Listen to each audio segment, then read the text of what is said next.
সমবেত ভক্তবৃন্দে চলেন আমার কোটি কোটি প্রণিপাত। 5125তম গীতা জয়ন্তী পালিত হচ্ছে কাটাবো গোবিন্দ মন্দিরে। আজ 15 দিন হল।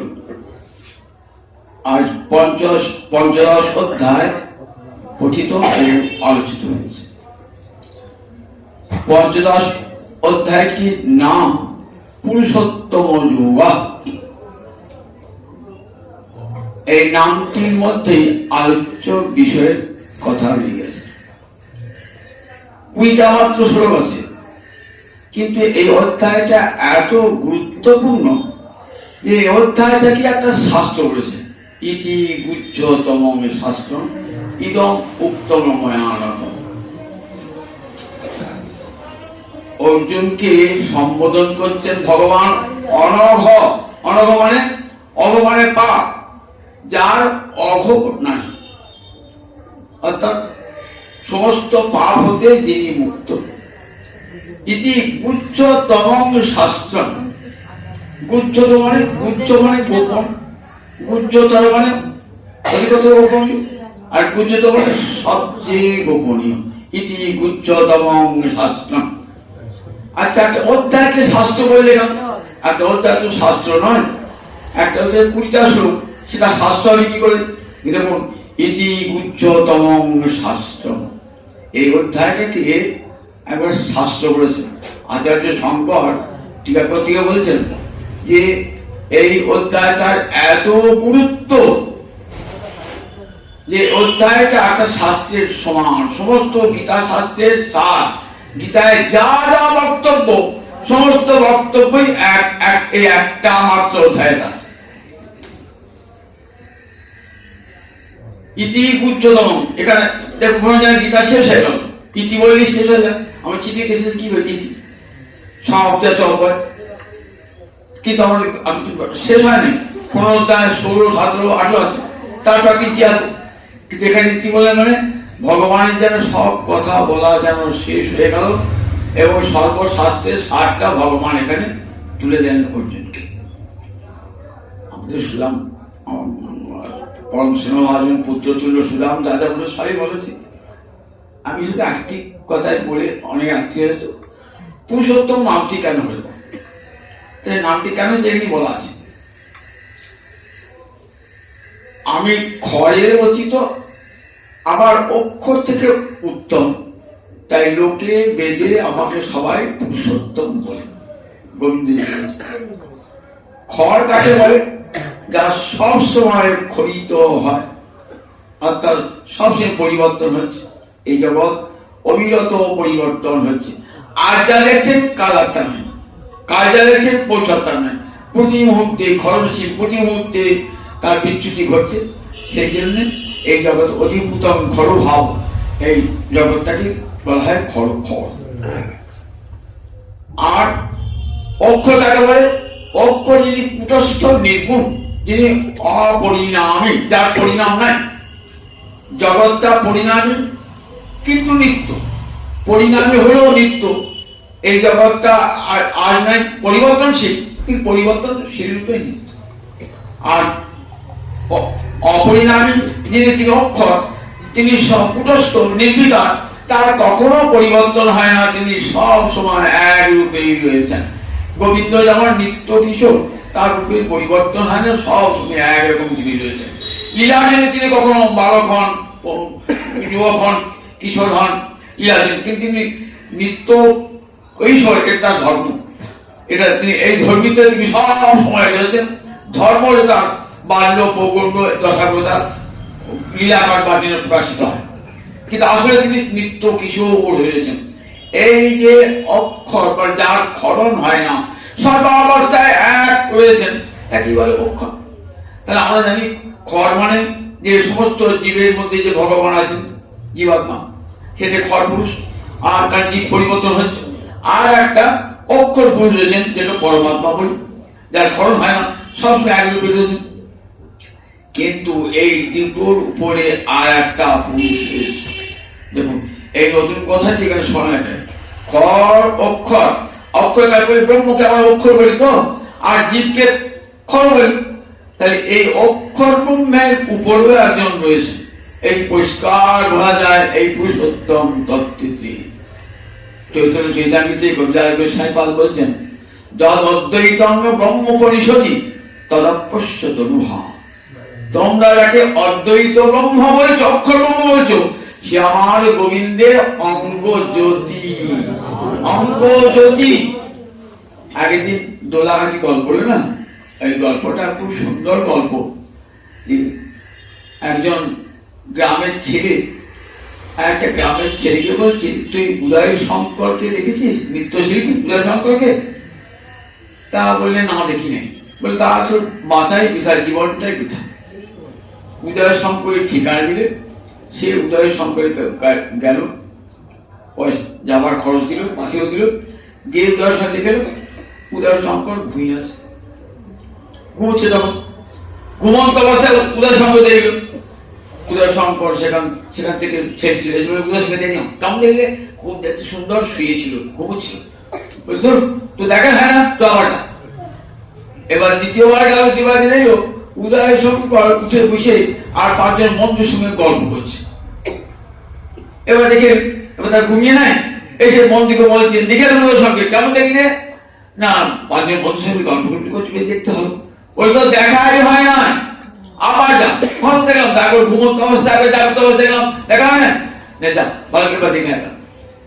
এবার যে দেখলেন যে উদয় শঙ্কর মহাজাতি সদনে একটা অনুষ্ঠান করছে, বললেন। তখন দেখছেন যে ঘুমন্ত অবস্থায় লোকটাকে যেমন দেখেছিলাম, বন্ধু বান্ধবের সঙ্গে গল্পরত অবস্থায় দেখছিলাম, চেতনায় এটা এখন নতুন লোক, কি সুন্দর সাজে সেজেছে, সঙ্গে কতগুলো লোক নৃত্য করছে, কি নাচে ঢং, মনে হচ্ছে আমিও নাচি এই সঙ্গে। তখন বন্ধুটা ঠিকই বলেছে, উদয় শঙ্করকে ঘুমন্ত অবস্থায় তার শক্তির পরিচয় পাওয়া যায় না, কোন শক্তির পরিচয় পাওয়া যায় না। যখন গল্প করছে তখন অল্প শক্তির পরিচয়, আর যখন নৃত্য করতে পূর্ণ শক্তির পরিচয় পাওয়া গেছে। তাই দেখুন, যখন ব্রহ্মরূপ রয়েছেন তখন কেমন তিনি নির্বিকার, তার কোন শক্তির প্রকাশ নাই। যখন ব্রহ্মরূপ রয়েছেন তিনি নির্গুণ, নির্ধর্মক, নিঃশক্তি, নিরাকার। সেই ব্রহ্মের কোন রূপ নাই, তার সেই রূপের কোন তার বিগ্রহ, লীলা, অবতার কিছুই নাই। তাকে কোনো ভক্তি দ্বারা উপাসনা পর্যন্ত করা যায় না, তাকে মনে মনে ধ্যান করতে হয়, নির্ধারণ করতে হয়। এই হল ব্রহ্ম তত্ত্ব। পরমাত্মা আর একটু এগিয়ে পরমাত্মা। সে পরমাত্মা কেমন নাম, এই হৃৎপুণ্ডরীকে রয়েছে অঙ্গুষ্ঠ মাত্র পুরুষ রূপে। একটা বুড়া আঙুলে যেমন মাপ, সেরকম রয়েছেন তিনি অঙ্গুষ্ঠের পরমাত্মা। কিঞ্চিত প্রকাশ, সাক্ষী রূপে দ্রষ্টা রূপে রয়েছেন, তার লীলা ধাম পরিকর কিছু নাই। এটা যোগীরা আরাধনা করেন। জ্ঞানীরা ওই যে ব্রহ্ম নির্গুণ, নির্ধর্মক, নিঃশক্তি, ওই ঘুমন্ত উদয় সিংহের মত, উদয় সিংহ শঙ্করের মতন জ্ঞানীরা ওই ব্রহ্মের ধ্যান করেন। যোগীরা হৃৎপুণ্ডরীকে অঙ্গুষ্ঠমাত্র পুরুষ তার স্মরণ মরণ করেন। তার উপরে বলে দেখো, ভগবান সর্বশক্তিমান, সমস্ত তার লীলা ধাম বিগ্রহ সব রয়েছে। সুখদেব যখন ভাগবত বলছেন না, কেমন কেমন সুন্দর স্তর। প্রথমে ব্রহ্মতত্ত্ব বললেন, তারপরে পরমাত্ম তত্ত্ব বললেন, তারপরে অসংখ্য ভগবত তত্ত্বের কথা, রাম, নৃসিংহ, বরাহ, কুর্ম, যত যত ভগবানের অবতার সব বলেন। সব শেষে গিয়ে যখন রাজরা বলছেন না, বলছেন দেখো আজ ভগবানের কি অপূর্ব রূপ। তত্ত্বাদি সুষ্মে ভগবান দাবি দেবকী নন্দন মধ্যে মণিনাম হিমানাম মহাভারত। সুখদেব যেন ধ্যানে দর্শন করছেন ভগবানের কি অপূর্ব রূপ। ওইগুলো সম্পর্কে নাচছেন না, পূর্ণ শক্তির বিকাশ। তো গোবিন্দ যখন সমস্ত তার শক্তিগণের সঙ্গে নৃত্য পরায়ণ, শক্তির সঙ্গে বিলাসে মাতোয়ারা, তখন ভগবানের পূর্ণ শক্তির বিকাশ। 6টা ঐশ্বর্য, 4টে মাধুর্য পূর্ণ রূপে বিকাশ প্রাপ্ত হয়েছে। চাঁদ প্রতিপদের চাঁদ এক কলা, দ্বিতীয় চাঁদ 2 কলা, এরা চাঁদ বটে, কিন্তু পূর্ণিমার চাঁদের সঙ্গে তুলনা হয়, পূর্ণিমার চাঁদ 16 কলা। গোবিন্দ তেমনি 16 কলা। পূর্ণিমার চাঁদ প্রতিপদের চাঁদ নন, দ্বিতীয় চাঁদ নন, একবারে 16 কলা, 6টা ঐশ্বর্য আর 4টে মাধুর্য গোবিন্দের। যখন রাসবিহারী গোবিন্দ না, তখন অতি সুশুভি, কেমন ক্রিয়াপদ দিলেন দেখুন। বললেন সব ভগবানেরই শোভা আছে, মৎস্য হন, কুর্ম হন, বরাহ হন, নৃসিংহ হন, সব ভগবান। ভগবান কখনো অসুন্দর হন না, প্রতিটি ভগবানের মধ্যেই শোভা আছে, কিন্তু শোভার কম বেশি আছে, তরতম আছে। বললে আজ দেখো অতিশয় শোভা ভগবানের, 6টা ঐশ্বর্য আর 4টে মাধুর্য, এই 16 কলায় পূর্ণ ভগবান দত্তাদি সুশীলী ভগবান দাদি দেবকী নন্দন। আজ দেখো সেই ভগবান দেবকী নন্দন কারের সঙ্গে মধ্যে মণিনাম হইমানা, গোপীরা যেন সব হেমবর্ণের মণি, আর গোবিন্দ আমার কেমন তা বলেন দেখো নীলমণি নৃত্য করছেন, তার মাঝে কি অপূর্ব তার শোভা। এই গোবিন্দ রূপে তিনি পুরুষোত্তম, যাকে আমরা ব্রহ্ম বলি। তার অঙ্গ 6টা মাত্র, আর পরমাত্মা তার অংশ বিভূতি মাত্র। কবি কঠিন হয়েছে, যদ অদ্বৈতং ব্রহ্ম পরিষদী তদপশ্য তরুহা। তোমরা যে ব্রহ্ম হয়ে গেল, তোমরা যে ব্রহ্ম বলেছ, সেই ব্রহ্ম আমার গোবিন্দের অঙ্গ জ্যোতি। তোমরা অঙ্গ জ্যোতি, তোমাদের যা সাধন, ওই সাধনে অঙ্গ জ্যোতি ছাড়া আর কিছুই দেখা যায় না। তোমাদের সাধন ওই অঙ্গ জ্যোতি। তাই তোমরা কি বলো যে ভগবানের রূপ নাই, গুণ নাই, লীলা নাই, ধাম নাই, পরিকর নাই, এটা একটা অনুভূতি বিশেষ। যোগী একজন এগিয়ে বলেন না না, বললেন দেখো ভগবান আছেন কেমন, হৃদপুণ্ডের কাছে পরমাত্মা রূপী। আর ভক্ত বলেন দেখো তিনি হৃদপুণ্ডরীকেও রয়েছেন, আবার ব্রহ্মর উপর রয়েছেন, কিন্তু তার লীলা বিগ্রহে বিদ্যমান আছেন। গোলকে বৈকুণ্ঠে তিনি লীলা, বৈকুণ্ঠে রয়েছেন চতুর্ভুজ মূর্তিতে, গোলকে রয়েছেন ত্রিভুজ মূর্তিতে, বাঁশি ধরে রয়েছেন গোপ কবি পরিবেশিত হয়ে। এখানে গীতায় কিন্তু সেই পুরুষোত্তম তত্ত্বের ইঙ্গিত দান করলেন। দেখবেন আমাদের ঋষি অরবিন্দ তার গীতাতে বলেছেন এই যে পুরুষোত্তম, ইনি প্রেম ভক্তির পাত্র। এটি একমাত্র প্রেমে জানা যায়, প্রেমে জানা যায়, প্রেম ভক্তি জানা যায় এই ভগবানকে। জ্ঞানে নয়, যোগে নয়, ধ্যানে নয়, কর্মে নয়, একমাত্র প্রেম ভক্তির দ্বারাই এই ভগবান প্রাপ্তির যোগ্য। পুরুষোত্তম তাই বলেন, লোকে বেঁধেছে পতিত পুরুষোত্তম বলে, এই যে খর পুরুষ আর অক্ষর পুরুষ, এই খর পুরুষ কি বলেছে একটা প্রকৃতি, অক্ষর পুরুষ একটা বলে আমার দুটো প্রকৃতি, একটা অপরা প্রকৃতি, একটা পরা প্রকৃতি।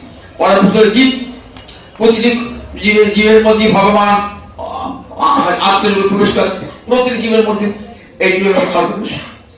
আর একটি পরমাত্মা, দুই ভগবান রয়েছে, আগের দিন বলেছি দাস উপর্ণা সলিলা সকারা।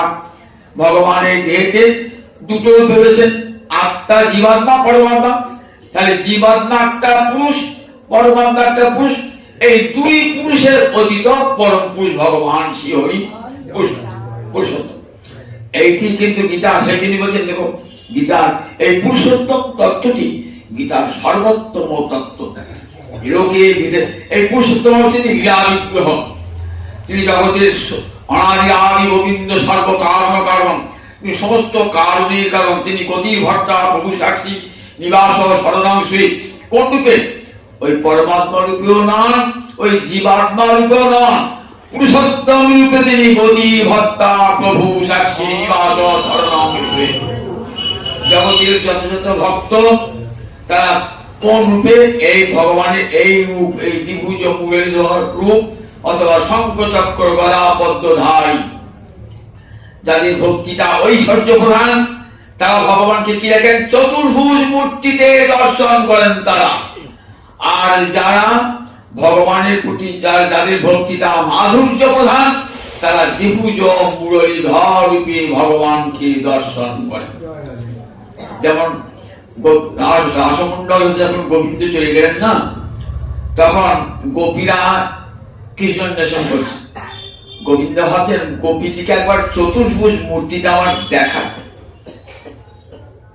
গোবর্ধনের আসামতে, গোবর্ধন নিত্য রাস হয় তো, গোবর্ধনের আসামতে একটা গোবর্ধনের গুহাতে ভগবান চতুর্ভুজ মূর্তি ধরে দাঁড়িয়ে আছে।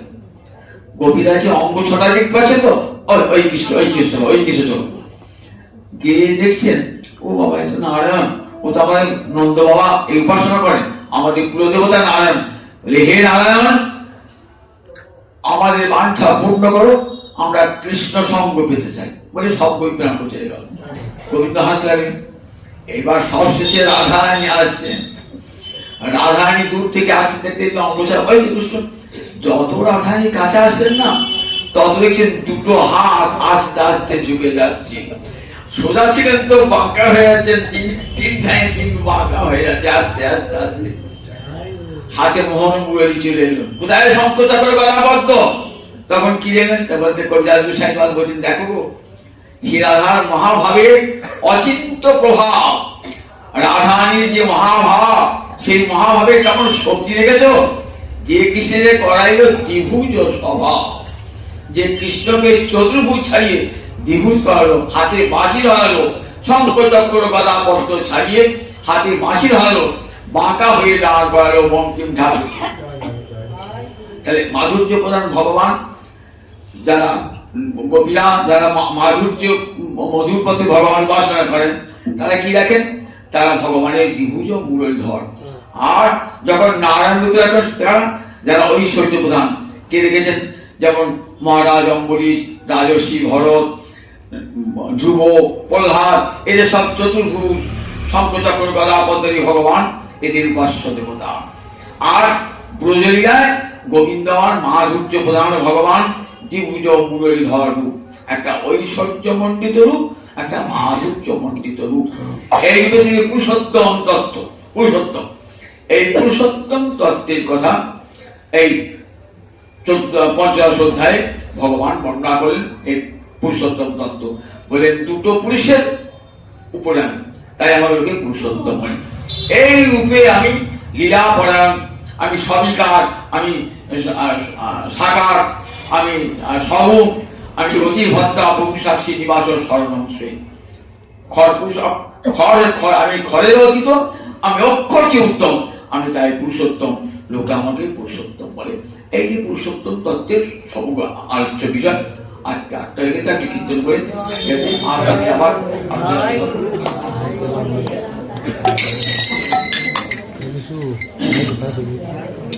সখীর সঙ্গে রূপে কথা হইতেছিল বলি,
থাকতে পারেন। ওই বাঁশির স্বর শুনে রাধারের মনে চঞ্চল কেন কারে মোহনে বাঁশি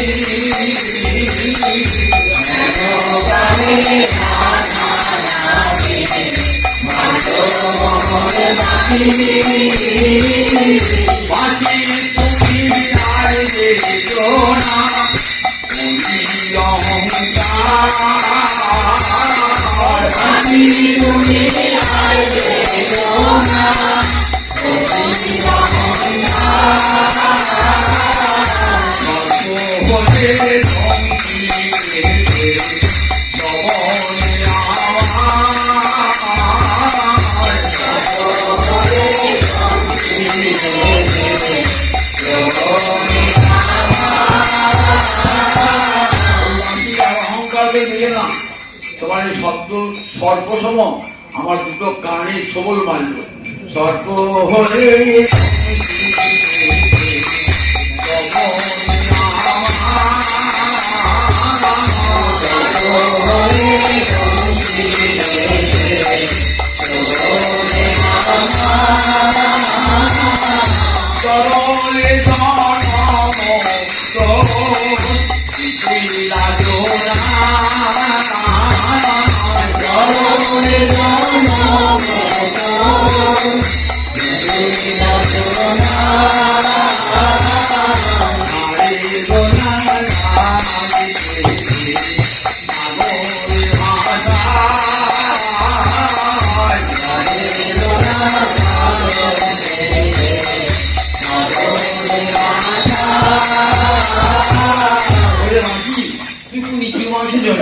লজ্জা কিনা বলে কিছু নাই। তরল মাসে তো বিকল ভাষা হয় না, তরল মাসে আছে খুব নিচু করে জন্মেছি। যদি ঝাড়টার সন্ধান পেতাম না, ঝাড়ে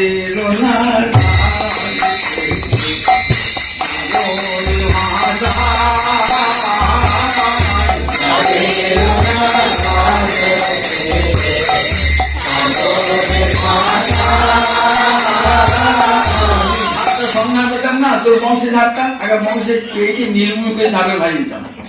ঝাড়ে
কি বুঝতে কিসের কাছ থেকে তাই কিসের বর্ণনা করছি।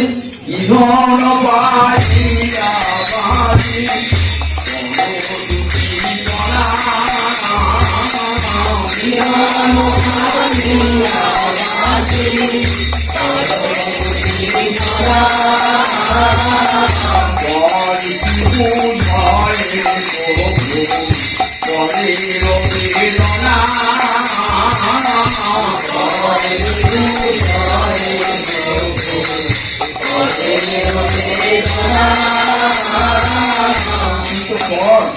আমার হৃদয় কথা জানবি করি, আমার অন্তরে বাসি শুনলে কি বেদনা হয় কি জানিস? বহর কি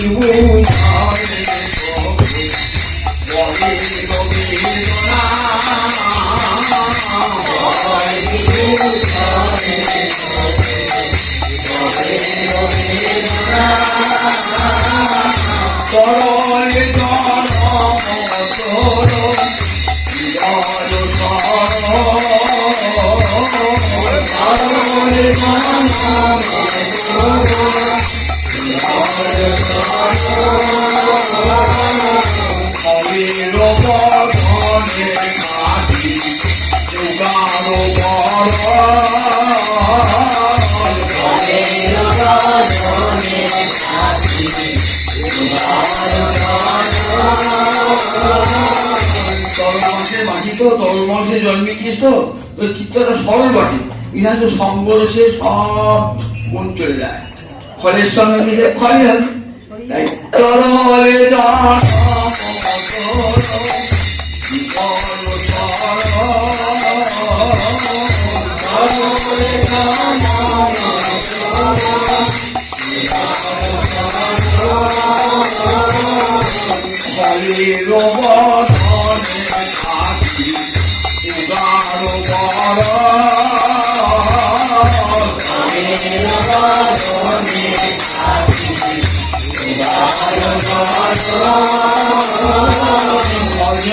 থাকিস তো, তাই বিষ উদ্গার করছি। ওই তো বাসি তো মসজিদে নেই, ও আমার কানে বিষ হয়ে ঢুকছে। তরলে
দাস বলছেন, দেখো মাসিক তো কোনো দাস দোষ নাই, ফল যা পড়াচ্ছে তাই বলছি, ফলের বদলে আছে তো ফল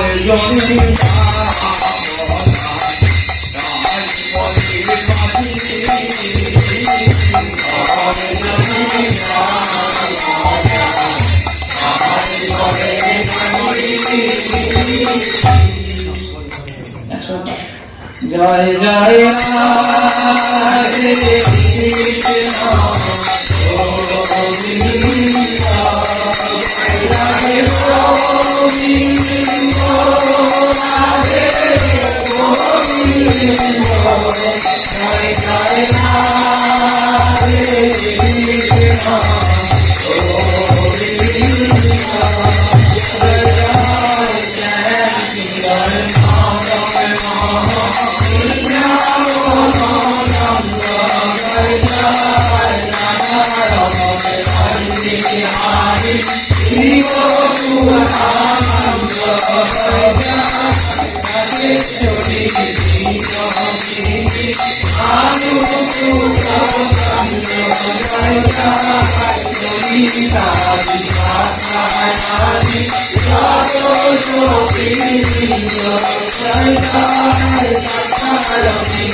আজকে গীতা জয়ন্তীর ১৬তম দিন। গীতার ১৬তম অধ্যায়ের নাম দৈবাসুর সম্পদ বিভাগ দুর্গা। নামটা শুনেই বুঝতে পারছেন যে আলোচ্য বিষয়টা কি। দৈবী সম্পদের কথা এবং আসরিক সম্পদের কথা। ভগবান দৈবী সম্পদের কথা অনেক বলেছেন গীতার বিভিন্ন স্থানে। দ্বিতীয় অধ্যায়ে যেখানে স্থিতপ্রজ্ঞের লক্ষণ আছে, প্রজহাতি যদা কামান সর্বান পার্থ মনোগতম আত্মনিব আত্মনা তুষ্ট স্থিতপ্রজ্ঞ তদুচ্যতি। আবার দ্বাদশ অধ্যায়ে ভক্তি যোগে বলেছেন, সেখানে ভক্তের কথা, দেবী সম্পদ, দেবী প্রকৃতির কথা বলেছেন। গুণত্রয় বিভাগ শুনেছেন যিনি, সেদিন দেখুন গুণাতীত ভক্তের লক্ষণ বলেছেন। ক্ষেত্র ক্ষেত্রজ্ঞ বিভাগ যোগ যিনি শুনেছেন, সেদিনও দেখবেন জ্ঞানী লক্ষণ আর ভক্তি লক্ষণ একই রয়েছে। তাই দৈব বিস্তরস প্রক্ত, আমি দৈবী গুণের কথা অনেকবার তোমাকে বলেছি। আসরিক সম্পদ কথা তোমার সামান্য শোনাবো। অসুর শব্দ অর্থ কি? দৈব গুণ যার মধ্যে আছে তাকে দেবতা বলা হয়। আর অসুর কাকে বলে? অসুষু রতা, অসু মানে প্রাণ, একমাত্র প্রাণ ধর্মেই যে রত, অর্থাৎ খাওয়া পড়া ভোগ ছাড়া আর কিছুই জানে না, যে তাকেই বলে অসুর। একটা কবির কথা আছে, কবির নামটা আমার জানা নাই, কোথায় স্বর্গ কোথায় নরক কে বলে তা বহুদূর, মানুষের মাঝে স্বর্গ নরক মানুষের মাঝেই সুরাসুর। কোথায় স্বর্গ কোথায় নরক আমরা কোথায় খুঁজে যাবো? এইখানে স্বর্গ আছে, এইখানে নরক আছে, এইখানে সুর আছে, এখানে অসুর আছে। যারা সুর মহামানস্তু বাং পার্থ দৈবীং প্রকৃতি আশ্রিতা, কারা দেবতা কারা মহাত্মা? যারা দৈবী প্রকৃতিকে আশ্রয় করেছে। আর রাক্ষসিং আসরিং চৈব মোহিনী প্রকৃতি শ্রিতা, যারা রাক্ষসী এবং আসুরি প্রকৃতিকে আশ্রয় করেছে তারা হলো অসুর। দৈবী সম্পদের অধিকারী যারা, তাদের তো অনন্ত, তাদের 26টা গুণের কথা প্রথমেই ভগবান বলেছেন। একটা গুণের কথাই যদি বলতে যায় এটা বহু সময় হয়ে যায়। প্রথম দেখুন অভয়ং সত্য সংশুদ্ধি। অভয় মানে ভয়হীনতা, আমাদের প্রতি মুহূর্তে ভয়ে কেন?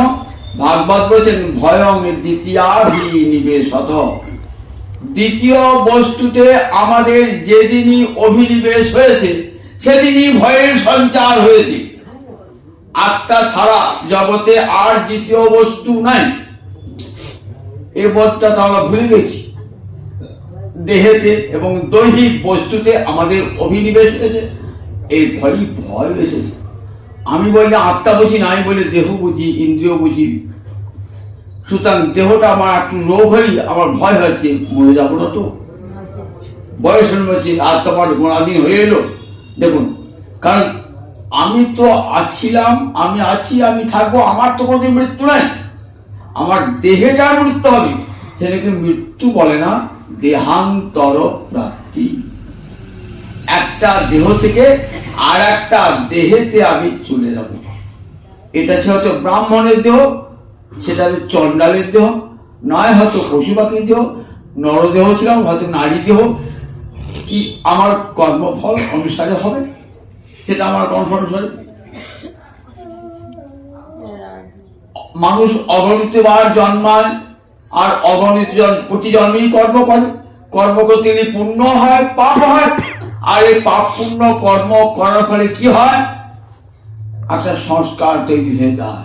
সেই সংস্কার থেকে মানুষের স্বভাব তৈরি হয়ে যায়, স্বভাব তৈরি হয়ে যায়। স্বভাবটা এমন দৃঢ় হয়ে যায়, এই আগামীকাল শুনবেন শ্রদ্ধা এমন স্বভাব হয়ে যায় না, এই স্বভাবটার উপরে কি প্রকৃতির 3টে গুণ কাজ করে, সত্য রজ তম। যদি স্বভাবের উপরে সত্য গুণের ক্রিয়া হয় তাহলে সে হয় সাত্বিক, যদি রজগুণের ক্রিয়া হয় তাহলে সে হয় রাজসিক, যদি তমগুণের ক্রিয়া হয় তাহলে সে হয় তামসিক। পরিষ্কার দেখুন, প্রকৃতির 3টে গুণ এই স্বভাবের উপর, মানুষের স্বভাবের উপর ক্রিয়া করে। একটা বাপের 3টে ছেলে 3 রকম ফল। একজন দেখা গেল খুব ঠান্ডা ধীর স্থির, পড়াশোনা নিয়ে থাকে, গুরুজনদের শ্রদ্ধা করে, মান্য করে, ভগবানের ভক্তি আছে। আর একজন দেখলেন একবারে রাগী ক্রোধী, খাবার ছুঁড়ে ফেলে দেয়, বাপ মাকে মারতে যায়, দেরিতে খেতে দেবে, তার একটা স্বভাব। আবার একদিন ঝিমিয়ে পড়া ছেলে, হ্যাঁ, বাসি পচা খেয়ে থাকে, কোনো কাজকর্ম করে না, দিন রাতে ঘুমুচ্ছে, এখন আছে। তাহলে তিনটে ছেলেটি না বাবু, সাত্বিক ছেলেটি পড়াশোনায় গতি আছে, বুদ্ধি আছে, আর রাজস্বিক স্বভাবের ছেলেটি একবার রাগ ক্রোধ, আর এই তামসিক স্বভাবের ছেলেটি অলস অলস বোকা, বিন্দুমাত্র বুদ্ধি নেই। তাহলে দেখুন, একই পিতার সন্তান, একই খাবার খায়, একই মাতৃশ্রেণী পালিত হয়েছে, তিন বলবেন বললেন স্বভাবে, স্বভাবই দূরতিক্রম, স্বভাবই দূরতিক্রম। আর স্বভাবটাকে কোনোদিন মানুষ ত্যাগ করতে পারে না। স্বভাব তেমন দৃঢ় হয়ে যায় অন্তরে, স্বভাব যায় না মূলে, কয়লার ময়লা যায় না ধুলি, কথা বলি না, স্বভাবই যাবে না, তাই না?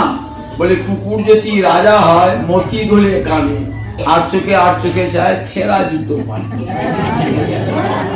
কুকুরকে রাজা করে দিয়েছেন তো, কানে মতি লাগিয়ে দিয়েছেন, কিন্তু তার তো স্বভাবের চামড়ার দিকে তাকানো। ঠাকুর রামকৃষ্ণ বলছেন না, শকুনি কোথায় থাকে, আর আছে উচ্চ জলে, নজরটা কোন দিকে, ভাগাড়ের দিকে নজর। আপনি খুব বাণীগুণী ব্যক্তি, খুব উচ্চস্তর বিষয়ে লেখাপড়া শিখছেন, কলেজের অধ্যাপক, বিজ্ঞানী, দেখবেন নজরটা কোন দিকে, নজরটা ওই ইয়ের দিকে, ভাগাড়ের দিকে নজর। তাহলে দেখুন, স্বভাব মানুষের কখনো ধ্বংস হয় না, স্বভাব থেকে যায়। সেই আসরিক স্বভাব নিয়ে যারা জগতে এসেছে আবির্ভাবে, তারা তো আসরিক স্বভাবই হয়, তাই তো অসুখ। আর যাদের মধ্যে দৈবগুণ সম্পন্ন আছে, দেখুন প্রহ্লাদ অসুরের ঘরে জন্মালো, কিন্তু দৈবগুণ সঙ্গে নিয়ে এলো, তার দেখুন ভয় আছে। আমরা একটা সাপ কোথায় দূরে বেড়াচ্ছি, বাবরে এখান থেকে মন্দির ছুটে পালাবো, যে দেখি জানি সবাই ছোট করে সাপটা কামড়াতে আসে, সাপটা দিকে ভয় পাচ্ছে। আর অসংখ্য সাপের মাঝে ফেলে দিয়েছে প্রহ্লাদকে, ভয় আছে। কারণ প্রহ্লাদ জানেন রক্ষী সতীতি বিশ্বাস, আমাকে গোবিন্দ রক্ষা করবেন, এই দৃঢ় বিশ্বাস তার অন্তরে আছে। সে তো গোবিন্দ চরণ, এই দেহটা গোবিন্দ দিয়েছে, রাখতে হলে তিনি রাখবেন, মারতে হলে তিনি মারবেন। আমার মরণের দিনে আমার নিজের জন আমার কোনো মতেই রক্ষা করতে পারবে না, আমাকে যে যত ভালোবাসুক আমাকে রক্ষা করতে পারবে না। আর আমার যদি প্রাণ থাকে তাহলে শত শত্রুতে আমাকে আক্রমণ করে আমার প্রাণ ধ্বংস। এই রক্ষী সতীতি বিশ্বাস গোপ্তিত্বে বর্ণং তথা। গোবিন্দই জগতের রক্ষাকর্তা, গোবিন্দই জগতের গোপ্তা, তিনি বিনাশকর্তা, আবার তিনি রক্ষাকর্তা। এই বোধ অন্তর্থায় তাই অভয়, সত্যগুণের মানুষের এই অভয়টি আসে, অভয় অঙ্গ সত্য, তাদের প্রাণের শুদ্ধি আসে, জ্ঞান যোগ ব্যবস্থিতি, আত্মজ্ঞান লাভ হয়, কর্মযোগে তারা বিশ্বাসী হয়, তারা দান ধ্যান ভালোবাসে, তাদের অন্তর বহিরেন্দ্রিয় সংযম হয়, এইসব গুণগুলো তাদের আছে। আর আসরিক স্বভাব যাদের, তাদের কি স্বভাব না, তাদের ধন সম্পদ থাকলেও না আরো ধন সম্পদ হোক, আজকে একে হত্যা করে যে আমার সম্পদ হয় তাই হবে, তাই করব। দেখুন অসুর আর দেবতা মহাভারত পড়ে দেখা যাবে, যুধিষ্ঠিরকে দেখুন দেবতা, আবার দুর্যোধনকে দেখুন অসুর, আর কিছু না অসুর। বিদুর বারবার বলছে দুর্যোধনকে, দুর্যোধন পরের সম্পদ হরণ করে সেই লক্ষ্মী কখনো ঘরে থাকে না, জানো রাজাদের লক্ষ্মী চঞ্চলা হয়, কেন জানো, রাজারা পরের সম্পদ হরণ করে। কখনো তুমি সুখী হবে না। পাণ্ডবরা তাদের ন্যায্য প্রাপ্য তাদের অর্ধেক ভাগ দিয়ে দাও, সঞ্জয় বলেছেন, গান্ধারী বলেছেন, কিন্তু কারো কথা চোরান আসনে ধর্মের কাহিনী, কোন ধর্মতত্ত্ব তারা শোনে না। এরা হচ্ছে অসুর স্বভাবে, এরা চার্বাকের শিষ্য। আমাদের ভারতবর্ষের 6টা দার্শনিকের নাম শুনেছেন তো, আর একটা দার্শনিক তার নাম চার্বাক, চার্বাক, সে ভোগবাদী জড়বাদী। সে বলতো দেখো বাঁচতে আমাকে বাঁচবে, সুখে বাঁচবে, ঋণং কৃত্বা ঘৃতং দিবে যাবৎ জীবে শুভম জীবে, ঋণ করে ঘি খাও, যতদিন বাঁচো সুখে বাঁচো। আত্মা বলে কিছু নাই, পরলোক বলে কিছু নাই, স্বর্গ বলে কিছু নাই, ভগবান বলে কিছু নাই, আত্মা বলে কিছুই নাই। দুর্যোধন এই সখা, এই চার্বাকের সখা ছিল দুর্যোধন। চার্বাকে কোনো গ্রন্থ পাওয়া যায় না, কিন্তু তার গুরুত্ব দার্শনিকরা তার মতগুলো মানুষের তুলে ধরেছেন। এই অসুর প্রকৃতির লোকেরা তারা জড়বাদী, জড়ভোগী, ইহজগতের ভোগ ছাড়া তারা আর কিছুই জানেন না। আর যেটা পেয়েছি কার সেটা পাবো, যদি একটা শত্রুকে হত্যা করে পিতা তাই পাবো, তাতে কোনো দুঃখ নেই। মারলে কি ক্ষতি হবে, কোনো ভাব হবে না। নরক বলে কিছু নাই, জম বলেও কেউ নাই, দণ্ডদানও করবে না। দেখুন এই বোধ তাকে অন্তরে দৃঢ় হয়ে দেয় ওষুধ দিয়ে। এই তুমি সম্পদ বলেন দৈবী সম্পদ বিনাশায়, দৈবী সম্পদ মানুষকে মুক্তির পথে নিয়ে যায়, আর আসরিক সম্পদ নিবন্ধায়, আবার বন্ধন করে। কোটি কোটি জন্ম নরক ভোগ করা, আবার মনুষ্য দেহ দেয়, ইতর করে জন্ম দেয়, আবার তাকে স্বভাব পাল্টায়, আবার তাকে নরকে দিয়ে দেয়। এমনি করে তার বন্ধন আর শেষ হয় না। অনেক কথাই তো বলবো আছে, তো রাত্রি হয়েছে, কাজে এখানে আর বলবো না। দেবা আসলে সম্পদ হবে, এখানে শেষ করি। একটা কীর্তন করে শেষ করতে হবে। সবাই একটা পূর্বরাগের কীর্তন শোনায়। পূর্বরাগ ওই বিপ্লম্ব রসের অন্তর্গত। বিপ্লব মানে বিরহ, বিরহ রসের অন্তর্গত পূর্বরাগ। পূর্বরাগ রতির যা সঙ্গমাত পূর্বম দর্শন শোভনাদি যান তয়োর উন্মিলিত প্রাজ্ঞই পূর্বরাগ সমিচ্ছতি। মিলন হয় নাই, মিলনের পূর্বে পরস্পর পরস্পর রূপ দেখেছে, কথা শুনেছে, শুনে নাম শুনেছে, শুনে ভালোবাসা জন্মিয়ে গেছে, তাকে বলে পূর্বরাগ। রাধারানী কৃষ্ণের নাম শুনেছেন, রূপ দেখেছেন, যমুনায় জল আনতে গিয়ে সুখসারী মুখে গুণ শুনেছেন, শুনে রাধারানী কৃষ্ণকে শ্যাম নাম শুনেছেন, ভালোবেসে ফেলেছেন। এটা দর্শন জাত পূর্বরাগ। যমুনায় জল আনতে গিয়ে গোবিন্দকে দর্শন করেছেন, দর্শন করে সমস্ত দেহ মন প্রাণ আত্মা সব গোবিন্দ চরণে অর্পণ করেছেন। কেমন করে গোবিন্দ দর্শন করেছেন সেটাও আর সখীদের কাছে বলতে পারছেন না। দেখে রাধারে জল আনতে গিয়ে এসে মনটা কেমন আনবো না। সখীরা তখন জিজ্ঞাসা করছেন, কি দেখেছিস? দেখে তারে সইব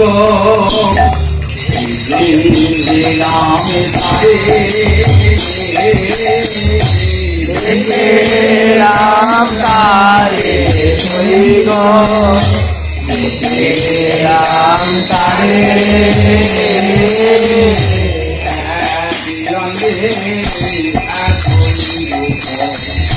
নয়নে না ধরে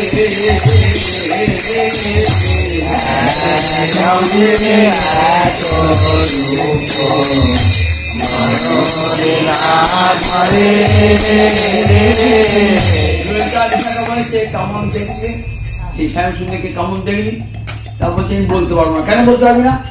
তারপর তো তোর চোখ ছিল না। তারপর দেখ একই অঙ্গে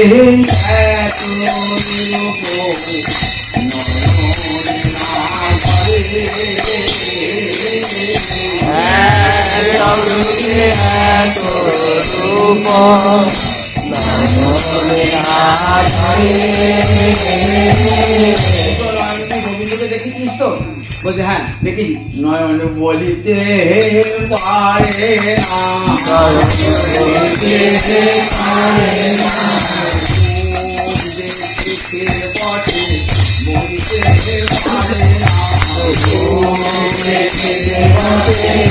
বলিতে পারে না, বলিতে পারে না, বলিতে পারে না, বলিতে পারে না, বলিতে পারে না। যদি বলবার ক্ষমতা তো বলতো। আর বদন বদন চেয়েও বদন দেখতে পায় না, দেখতে পায় না, বলিতে পারে বটে দেখতে পায় না, বলিতে পারে বটে দেখতে পায় না, বলিতে পারে বটে দেখতে পায় না, বলিতে পারে বটে দেখতে পায় না। সেই কথা বলা যাবে না। নয়নে যদি বলবার ক্ষমতা থাকতো তাহলে নয়ন বলতো, আবার বদনে যদি দেখবার ক্ষমতা থাকতো বদন বলতো, তাহলে কোনোদিনই গোবিন্দের রূপ বলা যাবে না। এই দেখে রামে রাম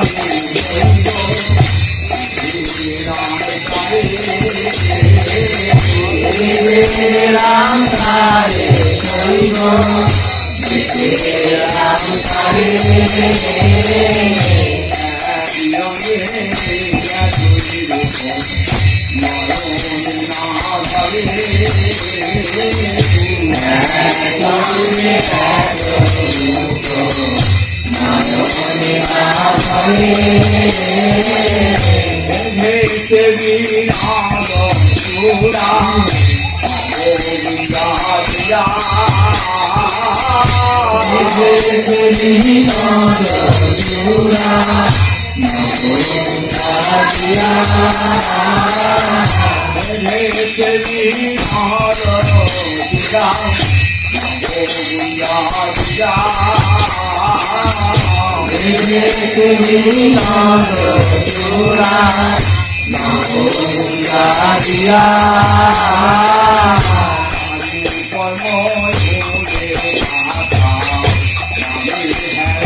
দেখিয়া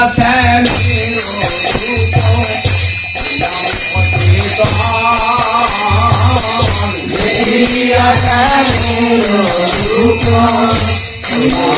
পিতা মোহন মুরলী হাতে মোহন মুরলী হাতে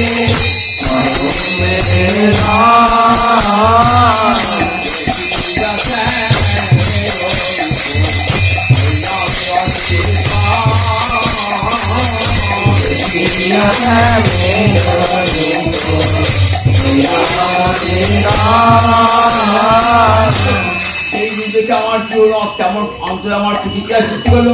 দেখো, গৃহ কর্ম করিতে এলাই সব দেহ, গৃহ কর্ম করিতে এলাই সব দেহ গৃহ কর্ম করিতে এলাই সব দেহ, গৃহ কর্ম করিতে এলাই সব দেহ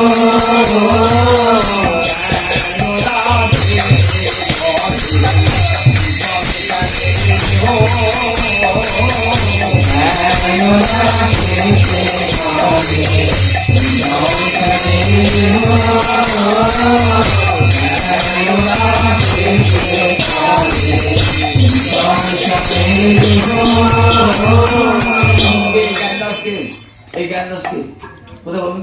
বাঙালি কবি, কোথায় বাড়ি? কাছেই বাড়ি। আমার তো ট্রেনে জানতো জ্ঞানদাস কান্ড স্টেশন আছে।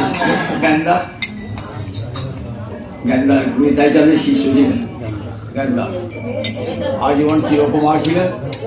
তারই সত্যবিরাসের ভাব শিষ্য।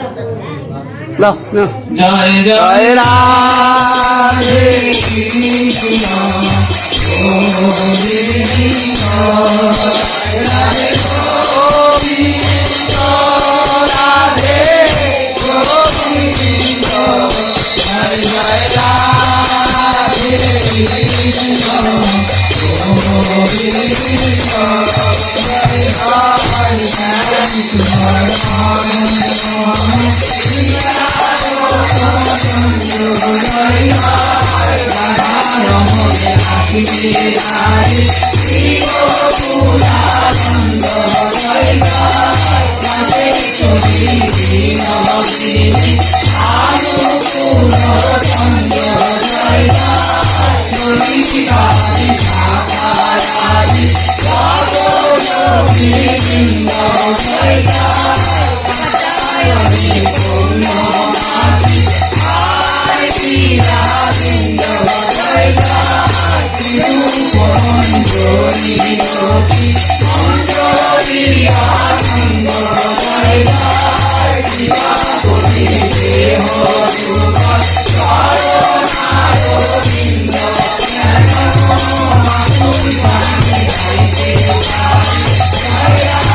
আগামীকাল হরিবাসর তিথি, কালকে মোক্ষদা একাদশী, কালকে গীতার জয়ন্তী, মোক্ষদা জয়ন্তী। ওই দিনই ভগবান শ্রীকৃষ্ণ অর্জুনকে গীতা বলেছিলেন। এই মোক্ষদা মরান অজ্ঞান মাসে যে মোক্ষদা একাদশী, ওই ঋষিকে রয়েছে। কাল সবাই আসবেন যেন ওই একাদশী শ্রদ্ধা